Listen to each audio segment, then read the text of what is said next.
Hello and welcome. Thank you very much for joining us and welcome to the Cambridge Online Experience 2021.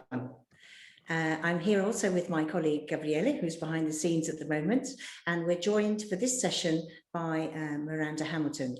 But before we get started, just to make sure everybody has some practical information, I'm just going to share a few slides with you so we can show you some information people are already asking in the chat. So here we go. So this session is called Packing Your Essentials. We're on day 3, and this is the 3rd session of today's event. And we're delighted that you're able to join us for this.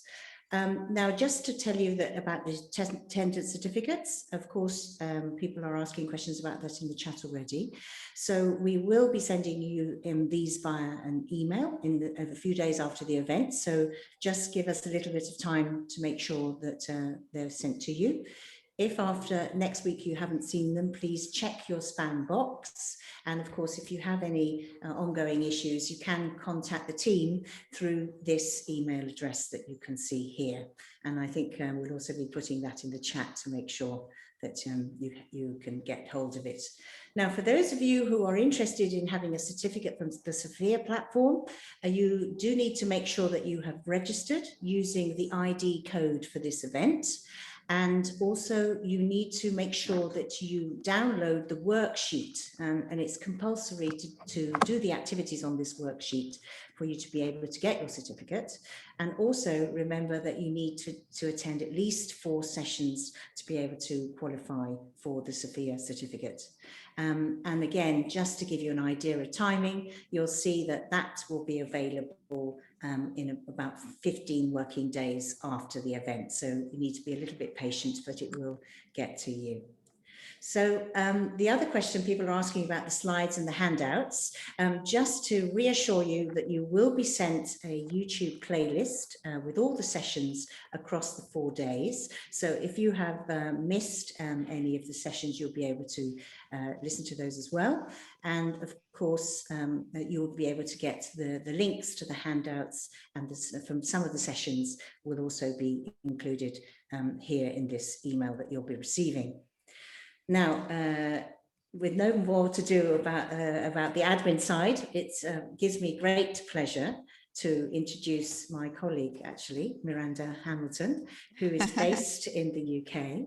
And let's say that Dr. Miranda Hamilton is actually the exam support manager for the schools team in the business and marketing section of our team based in Cambridge Assessment English. She's actually had over 20 years experience as a teacher and a teacher trainer, and working both in the UK and in Spain. And a little bit of extra information is that Miranda actually has a PhD from Cambridge, and she's very interested in the link between language learning, learner autonomy, and of course technology, which at this moment in time is particularly relevant and important.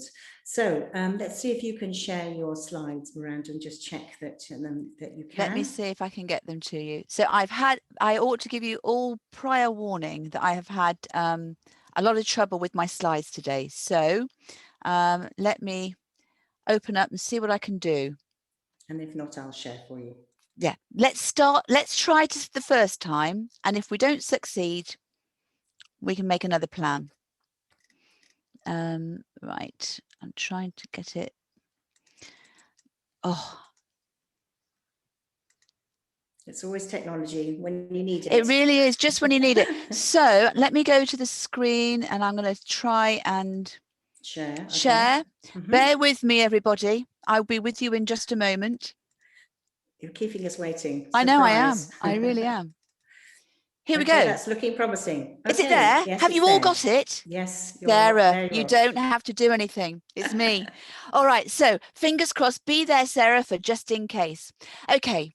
Welcome, everybody. It's absolutely brilliant to be here talking about all the resources we've got to support you. And we've called it Packing Your Essentials. So what do we mean?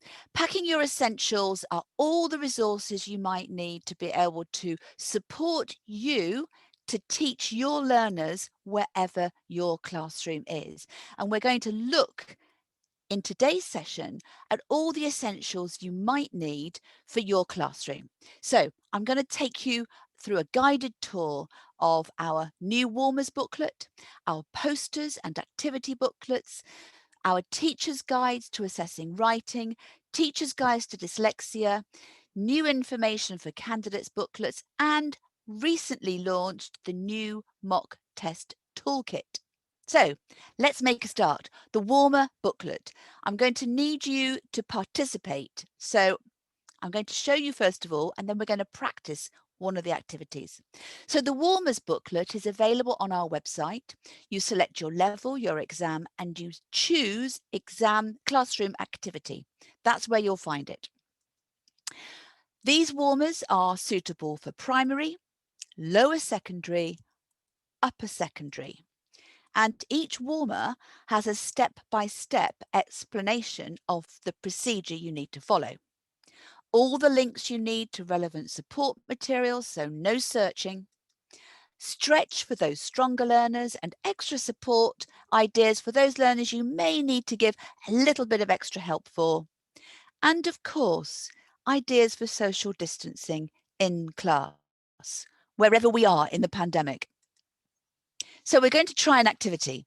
And the first one we're going to try is virtual ball games. Now, given that it's difficult to hand things around in class, so to pass papers or to exchange pens, we're going to play a virtual ball. We don't need to have a real ball. We can have a pretend ball. But before we play with our ball, we have to choose it. So I'm going to need you to help me. I want you to tell me whether or not you think our ball is a big ball or a small ball. Now type your ideas into the chat box. I need you to tell me. Oh, got it. Oh, quite a few people are saying small, big. Goodness me. I think we've got quite a fair proportion. Right, we're going for small. We're going to go for a small ball. It's easier to throw. Now, next question. Is it a heavy small ball or is it a light small ball? Type your ideas in. It's light. It's light. Everybody is saying light. It's a light small ball. Next question. Should we describe it? Is it a tennis ball, a beach ball, or a football? A beach ball. Oh, yes, sooner with time for the beach. Beach. Tennis ball. Okay, we've got a real mixture between tennis, no footballs here at all. So we've got a good selection of ideas, but notice I've brought you into designing your ball. How do we play? I'm going to do an example and we're going to practice with our colours. I am going to say a colour, then I'm going to throw my ball to you and you catch it. Now I'm listening very carefully. So when you catch the ball, you have to repeat the colour I say. So let's play and remember, watch the ball. Are you ready? Orange. Oh, have you caught it? I'm listening. Repeat the colour. Orange. Yes, I can hear you. It's all loud and clear. Everybody shouting orange. Okay. So now I want my ball back and I want you to, I'm going to ask you a question. When you type your answer, throw it back to me. So my question is, what is the colour? What is the colour of the summer sky? And I want you to type your answers into the chat box. Blue. Okay, I'm ready. Are you throwing? Are you throwing? Oh, I've caught it. Thank you. I have my ball back. And now we can start again. So you can see we've played a ball game with no ball, just with our imaginations. And I think for our primary learners, they'll enjoy this. So how does our silly little game help our learners? Well, of course, I was asking you to listen for detail. What was the colour? I was asking you to focus on pronunciation. Listen to what I'm saying and repeat. Okay, I couldn't really hear you, but it didn't matter. You were practicing. I was assessing your vocabulary knowledge by choosing what size the ball was, what colour the ball was. I was asking you to give me language back. And of course, we can use this for all sorts of lexical sets for any kind of area, from adjectives, for example, and we can play it in class. Now, of course, if we were to do it in class, for example, we don't have a real ball. We only have our pretend ball. I say an animal, I throw it to you. You catch the ball, you repeat the name of the animal. You think of a new animal, and then you throw it to a different classmate. Nothing is going to get broken, no broken windows with my ball game. So notice this is a really creative way of playing a game in class without touching anything. It's safe to play online and in class. And of course, you can change the size, the weight and the ball each time you play. So it's a really lovely way to play. So take a look at the booklet and you can see some more ideas. But it's not just Warmer's booklets. We've also got a selection of posters and activity booklets. So where are they? Our activity booklets and posters are saved in our website. Select your level, your exam, and choose classroom activity. We have posters for A2 key for schools, B1 preliminary for schools, and B2 first for schools. So we've got a selection of posters for different levels and ages. So here you can see the posters that we have for our younger learners. We've got posters for B1 preliminary, for travel, A2 key for schools, for the planet, B1 preliminary for schools with technology, and space, which is for B1 preliminary for schools. And all of these focus on a vocabulary focus, language connected to the topic, which is really useful for that level to learn. There are activity booklets with each poster. So here you can see there's a booklet for B1 preliminary with the classroom activities. The other one is for A2 key for schools. And here we have the full explanation as to how to deliver that lesson online or in class. So everything is designed to be multi-purpose. But if you were online, how would you exploit your posters? So let's take a look at how you might deliver it. Download the posters from the website. I've shown you where they are. Cut and paste the poster, pop it into a new file, perhaps on PowerPoint or somewhere that works for you. Share the image in your online platform. Download the booklet, and all those activities are designed to work in class and online. But let's go up a level. Let's go to the B2 level. Remember, we're talking about slightly older learners with a higher level of English. So we wanted to find out precisely what the teachers and the learners felt they needed. So we went out to the market, we talked to teachers, we did our market research. And we wanted to find out what the topics were that would be interesting. They decided that they wanted a focus on phrasal verbs. Of course, phrasal verbs are so troublesome, but so useful. And they also wanted integrated skills lesson plans that focused on reading, writing, listening, speaking, with some grammar sewn into it as well, with additional language support. So we really wanted something useful. Plus, not only the posters and the plans, but extra activities that would stand alone for you to try in class. Let's have a look. So we have a poster on technology. Notice you can see here, it's aimed at a slightly older learner. There's a lot more going on in these posters. We have a poster that's aimed at the environment, that's the topic, but the focus is phrasal verbs. And another poster for entertainment. These were all topics that we were told were interesting for these learners. We have 3 activity booklets, very easy to identify because you can see for the technology, for the environment, for the entertainment, you've got the poster on the front of the booklet, so you can really tell exactly which one you're working with. I've given you where they are. Choose your level, go to First for Schools, select Classroom Activity. But let's take a closer look, because how do the posters work? Well, let's take a look at the environment poster. It's an integrated skills poster, and the poster is the stimulus for the lesson. Let's take a look.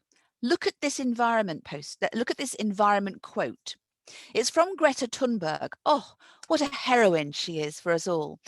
Anyway, she said, "I thought I couldn't make a difference because I was small." That's an interesting comment, isn't it? Particularly for our learners at the moment. Maybe they feel they can't make a difference because they are still small. What do we do with it? The aim is to stimulate thinking to support learning. So I'm going to do that with you now. What do you think? I want you to vote. Do you think Greta Thunberg has made a difference? She may be small. Has she made a difference? You decide yes, no, or undecided. Oh my goodness. Everything is coming through as yes, capital letters, lots and lots of yeses. So obviously she has, and everybody's writing yes, yes, yes, yes, yes. Brilliant. Okay, imagine if you were in class. Just imagine that conversation you would be having. But we're going to go a little further. I want us to talk about it. I want you to now think about the adjectives you would choose to describe Greta Thunberg. Can you type your adjectives into the chat box? 3 adjectives. Ready, steady, type. Unique, daring, resilient. Oh, my word, resilient. Oh, that is such a good adjective for now. Brave, self-confident. That's an interesting one. Determined, brilliant, clever, steadfast. Wow, some inspiring adjectives from you all. I could watch this all day, but I'm not teaching now. I'm presenting. So let me move on. So what was the value of our discussion? I've only given you a flavour. Just imagine how far we could take that if we were with our learners in class. What we've done is we've stimulated higher order thinking. So we're asking them to really think about the impact of one person on the world. Not just in terms of their own language, but can they express that in English?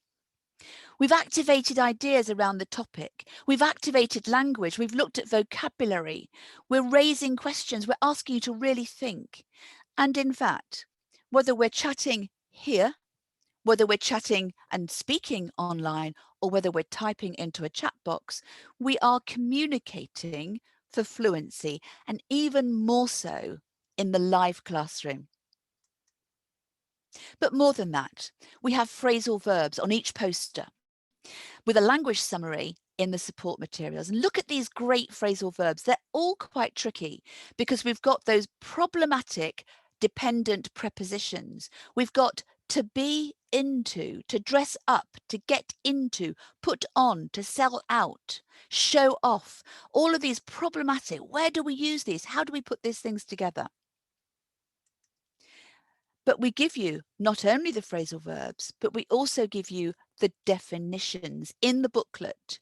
So here is the phrasal verb, here's the definition, and here is an example to show you how it works, because we know that some phrasal verbs are divided. You can separate them, they're separable, and some we can't. That information is given just as you might find in a dictionary, but this is really practical, showing you how you can work it.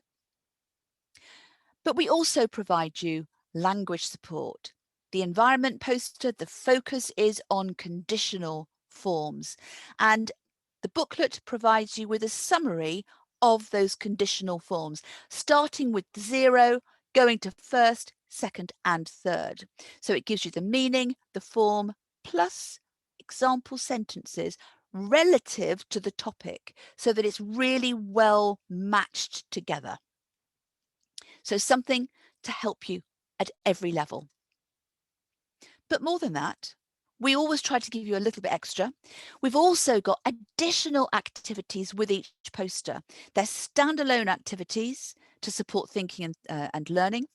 They're linked to the topics, they're linked to phrasal verbs. They will work not just with this activity, but with other topics as well. And all procedures and aims are provided. We're going to have a go. Shall we try? This is a game that's called Categories. All the materials are provided, but you could, in fact, adapt this to work with topics and language, to recycle language that you might have been working on with your learners. So we've got nouns, hardware for technology, adjectives to describe technology, actions for computers. So here we have all the language focused and linked to technology. I've taken all those words away now. So we're going to play, and I have the words on my card, and I want you to guess the words I have. So I've selected nouns for online media. So it's a noun, online media, and I want you to think of other words. I've given you an example. We have podcast. How many words can you think of to describe online media? Type into the chat box now. Vlog, great one. Email, yep. Social networks, brilliant. Vlogs. Social, TikTok, brilliant. Vlog, social networks, a lot of the same ones. Streaming sites, really excellent choice there. Learning tools. TikTok, the same ones are coming up. What about what are we doing now? How am I broadcasting? This is well done. Webinar, well done. Okay, now I'm going to give you points for good spelling. So far, so good. I'm going to give you extra points if you can write a sentence to show me that word in context. So that is an extra option for you. So notice we're stretching this categories game to support learning and encourage thinking. So the categories game, it's an extra add-on activity with the poster. It will review and recycle vocabulary. Notice I was asking you to send me the language, writing for accuracy with spelling. I gave you points for good spelling. You can expand the range of language because it's really interesting to see what one person writes. You can learn from each other, and in class, you learn from each other. And we're activating the language by writing those sentences. And I've noticed a lovely one here. I usually chat with my friends via Zoom. There we go. That's 10 points for you, Federica. Very, very well done. Lovely work there. So you can see just how much value we're packing in to the support materials we're able to provide for you. But we have more. We also have guides to support teachers for the assessment of writing. Now, writing is something that I think for a lot of teachers, whether you are a native speaker teacher or whether you're a non-native speaker teacher, is something that is challenging because you want your learners to do well, but you have to assess them against those strict criteria that we provide for you here at Cambridge Assessment and that we know our learners are going to be assessed on. So we realized that we needed to give you more support with tips and ideas to support your learners to improve their writing. Let's take a look. So, teacher guides for the assessment of writing. Go to the website, select your level, your exam.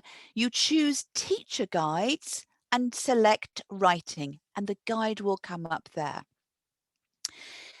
It will support you to support your learners in class, online, whether to help you with your teaching, help your learners with their learning, and help you to assess your learners' progress relative to how we assess our learners for the exams. What are they? What have we got? They're designed to help you. We've got them for A2 key for schools, B1 preliminary for schools, B2 first for schools, C1 advanced. So we've got a selection. But who are they for? They're designed for you. There are teaching tips. There are classroom activities, really good activities to try with your learners. There's guidance on how to assess writing. What strategies can you use? So the support is to help you. We provide you with authentic examples of learner writing taken from examinations. It's not the handwriting that appears in the handbook. It's different. These are fresh examples. And we've provided a good example, an average example, and a weak example. So you can see what each level looks like and how they're assessed. We provide examiner grades and examiner comments against each of the criteria for the strong, the average, and the weak example of candidate writing. And then we give you the chance to practice. So you can assess learner writing and then match your assessment with the examiners. How close were you? How far away were you? What did the examiner notice that you didn't? So there's a lot of help there for you. So how are they designed? Well, they're designed to be very interactive. They've got navigational tools and hyperlinks taking you where you want to go and taking you back again. Notice we have this link to the previous page and the next page, taking you back to the previous view that you were looking at if you want to step back. So really carefully designed with you in mind. But more than that, we've taken the pain out of searching. So we've embedded all the useful hyperlinks that you need. You notice here, there's a direct link taking you straight to this. Here it is an example, the handbook, and this one it is A2 key for schools. So that saves you lots of time. You can go straight to where you want to go. And we're busy teachers, we don't have time. So I talked about the activities that we have, and I'm going to demonstrate with you with an activity that is from the A2 Key for Schools guide. And here is the activity. It's called Activity 4, so there are several activities. And the assessment process, the assessment focus here is the writing process, generating ideas based on a prompt. So what we're trying to do in this activity is practice creative thinking, stimulating our learners' imagination. But importantly, we want to create a safe space for them to write. Learners do well when they're not afraid. We don't want learners to be worried about making mistakes. We want them to write with confidence. And that's what this is about. Let me demonstrate. So, this is one of our activities. The task is for you to bring 3 pictures to class and you discuss vocabulary, ideas, and you make connections. So we're going to try it now. I've brought 3 of my own pictures with me and I'm going to ask you questions and you need to write your ideas into the chat box. Are you ready? Here's my first picture. Tell me, what can you see in my first picture? What do we have here? Type now. I'm waiting for some answers. So you can see a girl holding a cat, okay? A cat and a girl, a cute cat and a soft cat. Oh, it's getting better. A white cat, a cat, a girl, a cat, green eyes. Yes, beautiful green eyes. Okay, so we've got the cat, the girl. Now, should we give our little girl a name? What's the name of our little girl? Mandy. Mandy the girl. Lucy. Very nice name. What's the name of our beautiful cat? Snowball. Oh, I like that. Snowball's a very good one. Very good. Now, what adjectives would you use? So this is Mandy and this is her cat Snowball. What adjectives would you use to describe the cat? Is this cat a good cat or a naughty cat? It's a very cute cat, very fluffy. Naughty, good, cute, naughty. That is interesting that you should say that, because now I'm going to take you to our next screen. We want to make a connection. So here we have Mandy, we have Snowball. What can you see in this picture now? The second picture, a tree. Nature. It's a beautiful sunny summer's day. Her favorite tree. Whose favorite tree? Is it Mandy's favorite tree or is it Snowball's favorite tree? A lonely tree. Now, what do we think is the connection between Mandy, Snowball and the tree? Type your ideas. Snowball climbed the tree. Well, Mandy climbed the tree. No, the cat is their favorite tree. Now they're spending their afternoon there. Not sure they should be doing that in lockdown. Anyway, here we go. Let's see what the connection is. And somebody has got an idea. What do we see in this picture now? We have got a fireman, a fire engine. So what do we think is the connection? Now, what adjectives shall we use for Snowball? We could say that Snowball is in the tree. There's a problem. Yes, there is a problem. Snowball got stuck in the tree. Yes, very much. Rescued. Who? I've seen this adjective, brave. Who's brave? The firefighters have come to take Snowball out of the tree, rescuing both Mandy and Snowball in the tree. Okay, so Snowball got stuck and the girl called the brave. Oh, fantastic. So we have had 5 minutes. We've been together online for, half an hour, but we have got a story and we've done it together and we've done it creatively. You can do it in class, you can do it online, and lots of writing has been happening. But let's now look at the connection with the picture prompt in the exam. Here we have the connection with 3 pictures, a story that's being told.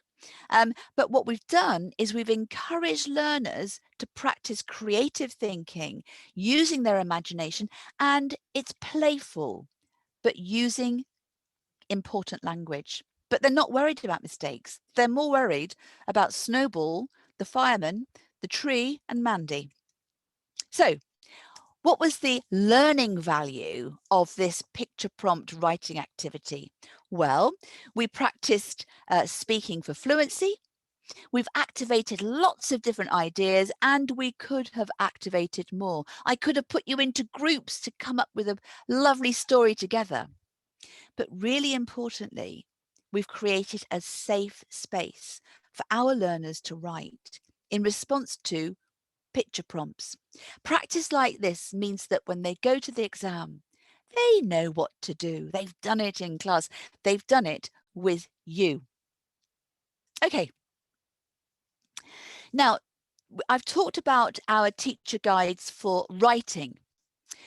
Because they've been very successful, we had a lot of requests from teachers who were asking about supporting our learners with dyslexia. You see the connection with writing and the concerns that we have for these learners who have a different need. So we've created two new guides. We've created a guide for pre-A1 starters to flyers. We've created a guide from A2 key for schools through to B2 first for schools. They're saved and you can find them on the website. Select your exam, go to teacher guides, select writing, and they're in there. These are absolutely fantastic guides. So if you do have learners with these needs, these are fantastic. The writer who's created them for us is a specialist in dyslexia. She's also a very experienced teacher trainer, and really understands the needs for these learners. And finally, we've got some support for our learners with different needs. So we're on to the next thing. A lot of things we've got for you to share. I want to talk to you about our new information for candidates, and we also have a mock test toolkit, completely new, only launched at the beginning of this month. But let's take a look at the start at the new information for candidates booklets. I'm quite excited about these because I felt it was really important that we were able to create what I think of as a handbook for learners. We have a handbook for teachers, but what about our learners? What about our parents? So the handbook for learners has information, tips, and practical learning ideas, support for our learners. Where are they? Select your level, select your exam, choose teacher guides, and select all skills, and you'll find the booklets there. Now, the newest ones, the ones that I've been involved in creating, are the ones that go from B2 first and first for schools, C1 advanced and C2 proficiency. These are the most recent, and these are the ones that are absolutely aimed at creating a handbook for learners. Take a look. Our learners need you to show them where these booklets are. So it would be really useful for you to take a look and share for us. But we've also got a brand new mock test toolkit. Now, this is a really interesting concept because we've been very aware that teachers are wanting a lot of sample tests. Now, sample tests are really hard to come by because they take a long time to develop and they're very difficult to get hold of. So the aim is to make more of the sample tests we've got and show you how to exploit that test so that your learners, the tests that we have available on the website, so that you can really use those tests that we have so that your learners feel completely prepared for their real test. A mock test is a sample test, a practice test. It's what we do just before they take the exam or in the weeks before the exam. At the moment, follow the link, submit your details, and you can go in and take a look at the mock test toolkit. Of course, this one is for A2 Key for Schools to Proficiency, but stop press. We are just about to launch a mock test toolkit for young learners. Let me give you a little summary of what the mock test does. It's supporting you to support your learners when they do their practice test before the exam. So it's divided into 3 sections. The first section is called Prepare. And these are the sorts of things to think about before they take their practice test before the exam. But of course, we don't just give you the exam, the sample materials. We give you activities and tips and things you might like to try with your learners before they sit the exam, before they sit the practice test. The things you need to think about in your classroom, about the technology you might need, all the things you might need, but also activities. Then we have the next section, action. This is when you take the mock test. And this section of the toolkit has links to the sample papers that you can use. But it's also got videos, links to videos with examiner comments. So practice videos for all those exams from A2 Key for Schools to C2 Proficiency. And it's got videos for all the speaking exams to show what it looks like with examiner grades and examiner comments. So you've got the preparation, you've got the action, and of course, once they've done their mock test, it's feedback. It's assessing the learners, giving them feedback and showing the next step. So there's information in the feedback section on how to assess learners. So you'll find a section that will take you through to the writing guide, for example, how to assess writing. There are tips on how to assess, how to mark listening. There's a very, very good section on converting mock test scores to Cambridge scores and showing you how to do that. But importantly, let's go back to the learner. It's always about the learner. There are tips on how to give feedback to learners so they feel positive about going in and taking their exam. So that's the thing before the exam that you can explore. And I'd really love you to go in there and take a look, and all feedback would be really welcome. So here we are, packing your essentials. I've given you a whistle-stop tour of all of our materials.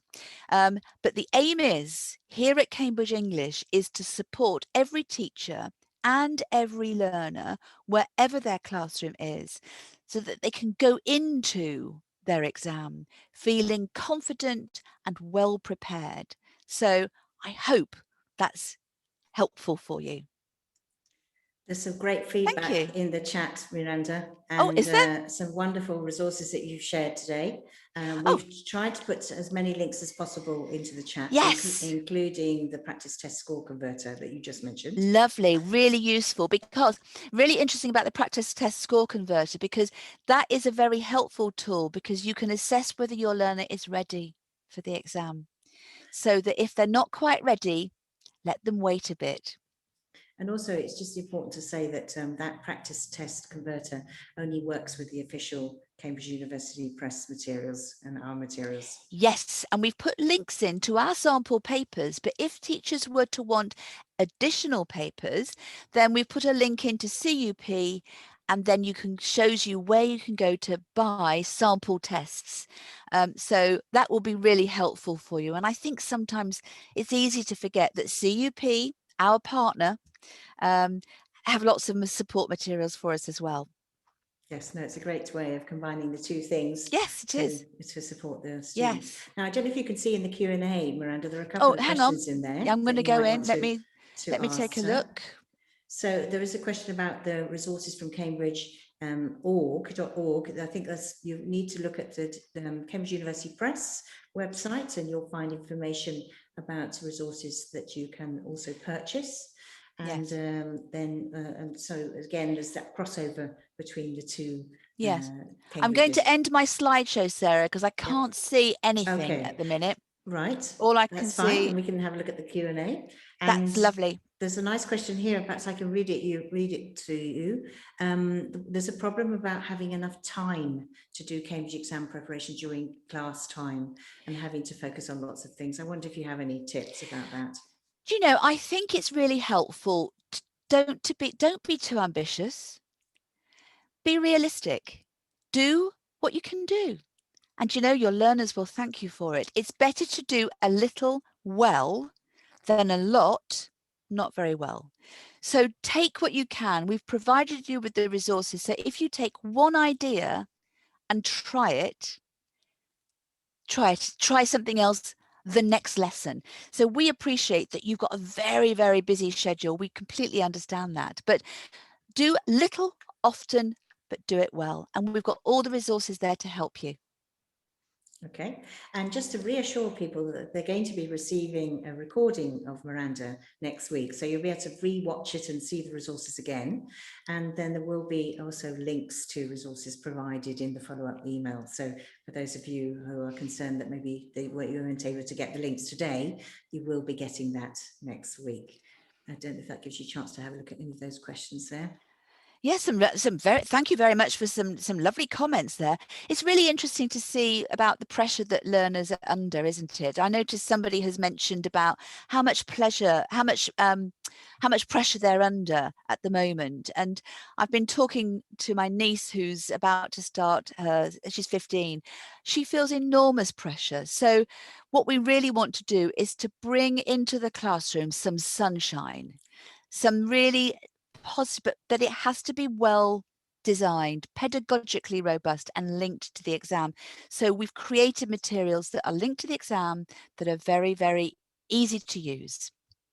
Absolutely. And there are many comments on your positive energy, Miranda. So how can I do that? Well, I know I don't always feel that I don't always feel that positive, but I must say it's lovely to be able to talk to teachers about teaching. And you know, teachers are very, very good at answering questions, really good. I'm not sure learners would be. Somebody actually said they would have liked to have had you as a teacher when they were a teen. I know. It's nice, isn't it? In fact, very interestingly, after I did my PhD, I decided to go back to the classroom. I got this lovely qualification, and I thought, you know what? I'm going straight back to the classroom to touch base with my people, and it was wonderful to go back for 2 years. So, yeah, absolutely. And there's another question about using picture stories. I don't know if you can see that one. I can't see the picture, but okay. There's a question in the Q&A. For the picture prompts, should I have a list of words that students should know at A2 level, but do not have them, and give them during the eliciting stage to help them? Or should I allow them to give me the words in Italian and then translate them? So that's a couple of questions there. Well, that's actually a really good question, because, of course, when I'm teaching in the UK, I'm teaching a multilingual class of A2 learners, for example. So we have to teach always in English, and we never use our first language. We never use Italian or Spanish. We have to use that language, English. So, in fact, eliciting is really key. But remember, we do have our word lists, and those word lists can be supplied, and they're available on the website, I understand, aren't they? Yes, yes, you can download them for A2 and B1. Yes, and there's lots of lovely ideas on the website for word games, to vocabulary games, to encourage learners to learn that vocabulary. So if you're learning vocabulary in class, recycle it. And I think a lot of the ideas I've tried to generate have been based on recycling language that we're presenting in class. Absolutely. That's great materials. And some of them are very, very new, as you said, and thanks to Miranda and her team in Cambridge, who have been responsible for producing a lot of this new fantastic material. So thank you to you and your team, Miranda. Oh, well, no, it's been appreciated. It's been lovely. It's been lovely to bring the teaching back into the assessment arena, so that it really is aimed at teachers, learners, supporting them for the exam, because it is about teaching and learning, and in the end the impact is they learn English. The exam is about learning English and helping them to be successful. Yes. There was a section here about idioms and phrasal verbs for FCE learners. Well, the higher the level you go, we don't really have word lists, because we're encouraging learners to explore the language more, and we do that through readings and all the listenings that they do. But there are some very common phrasal verbs which we've picked out and put onto those posters, actually. And there's a lot of helpful information on those posters linked to phrasal verbs about the problems with, are they divisible? Can you separate them, or are they always together? So take a look at that and see what you think. But we don't have a list of idioms and phrasal verbs for B2 first and first for schools. No. But a resource to perhaps mention there would be English vocabulary profile. Oh, of course. Well remembered, Sarah. Thank you. Because then you can have a look at the level of the words. Yes. Also for the high levels as well as the low levels. So English vocabulary profile. Yes. Oh, there's a nice question there about CLIL. Do you think it's a good idea to use both languages in regular English ELF? I'm not sure what ELF stands for. Can someone help me on that? English is a lingua franca. Oh, English is lingua franca. Okay. I'm thinking. I'm guessing. I think that as far as you can, to use English. And we all recognize when communication has broken down. And what we're after in terms of teaching English is effective communication. if effective communication breaks down, that's the point at which you transition and you go to your to Italian and draw on Italian to get you out of a spot and then back into English again. But if they're relying so heavily on you speaking Italian, we lose a little. So on that note, Miranda, I think we've run out of time. Yes. But thank you very much again for this No, fantastic you're very session. welcome. And thank you to everybody who's attended the session. And thank you for coming. Yes, thank you, everybody. Bye-bye. Bye-bye.